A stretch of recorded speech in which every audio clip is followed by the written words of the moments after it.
This is the Concordia International Annual Summit.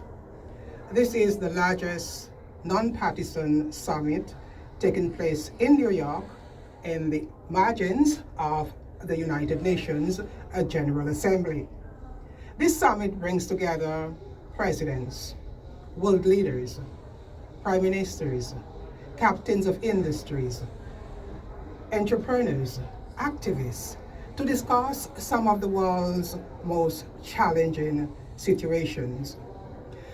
There will be 6 themes that will be discussed in this year's annual Concordia International Summit. The first theme is global economy and trade. The second theme is democracy, security, and geopolitical risk. The third theme is energy, environment, and transitions. The fourth theme is health, opportunities, and challenges. The fifth theme is human rights and social progress. And the fifth theme is innovative technologies.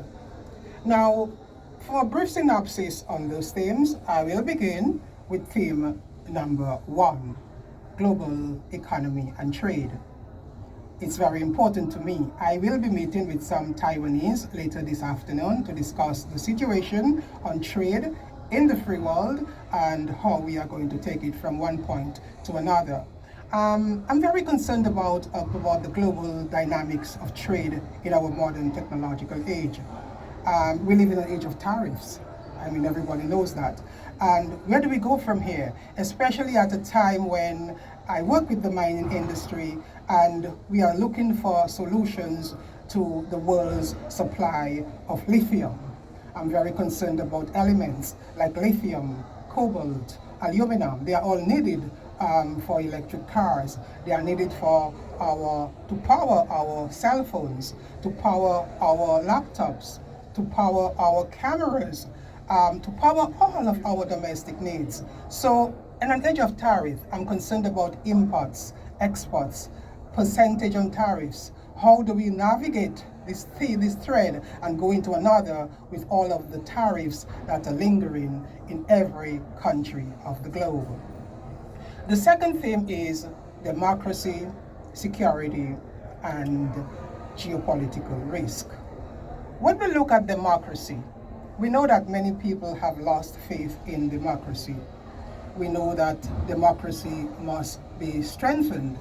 We also know national security must be strengthened as well, especially at a time when France is about to assume the G7 presidency as early as next year. So my question to the experts is, how do we go about navigating this theme, especially at a time when many nations of the world are in competition for the geopolitical chain of command? Theme number 3 is energy, environment, and transition. I don't know whether people have heard my speech, because I think my speech carried some weight. I spoke at the Air Canada Center in Montreal, Canada, some time ago on the subject of eco-citizenship and sustainability. One of the things that I stressed most was that we should begin to look at sustainability not as an abstract word, but as a strategic advantage. Why do I say that? Because we have economic resilience here, and every year we come here, we talk about climate change, we talk about what we are going to do, and very little is being done about it. So my question was our behaviors and eco-citizenship have to be curbed for us to take ourselves from one step to the other. The next theme is health challenges and opportunities. I will be meeting with Executive Director of PQMD, Elizabeth Ashburn, sometime later today.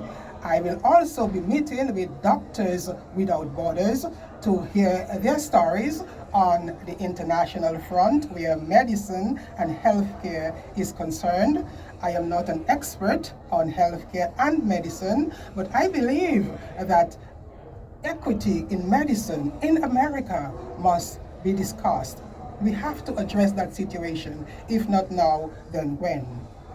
The other theme is human rights and social progress. Now, the theme of human rights descended from the French Revolution of 1789.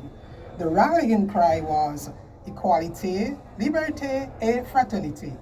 Liberty, equality, and fraternity. We have made a whole 360-degree circle around this rallying theme right now, and I have some questions. And one of the questions I have is, do people really have to die to bring their opinions forward? We look at fundamental rights like free speech, especially on social media. We see what is happening on social media. The mass multitude of people on social media, they all have an expression. How are we going to talk? How are we going to address free speech when it comes to social media? The other thing I want to ask the experts as well is movement, mass movement. We look at the mass movement of the exodus of immigrants. How are we going to find solutions to curb this problem, especially in an age of technology? And the other question as well is the fair rule of law. Does it apply for one set and not apply for the other set? I mean, there are many questions, and I'm here to find answers. And the last theme is innovative technologies. I'm very concerned about the world of AI at the moment. I'm concerned about international AI. I'm concerned about what is taking place. AI controls how we live, how we connect, how we work. And according to the United Nations census as of July 2025, Africa has a population of over 2 billion people in comparison to the United States with a population of climbing at 348 million. So my question is, I mean, we look at the logistics here. Why is AI centered in one part of the world and not centered in another part of the world? Africa, the Caribbean, AI must be readily accessible to them as well. And I'm concerned about energy security in AI as well. I'm concerned about the roadmap for AI when world leaders, when the G7 nations are meeting next year. How are they going to address the roadmap for AI? I'm concerned about who controls the data analysis of AI. If AI is free, what is the currency? So I have some pressing questions I would like answered here at this international summit. Apart from that, I think there will be breakout sessions, there will be panel discussions, there will be interviews, there will be private meetings. So as I said again, I'm here and I'm looking forward as to what we can accomplish to find solutions to some of the world's most pressing challenges. Thank you.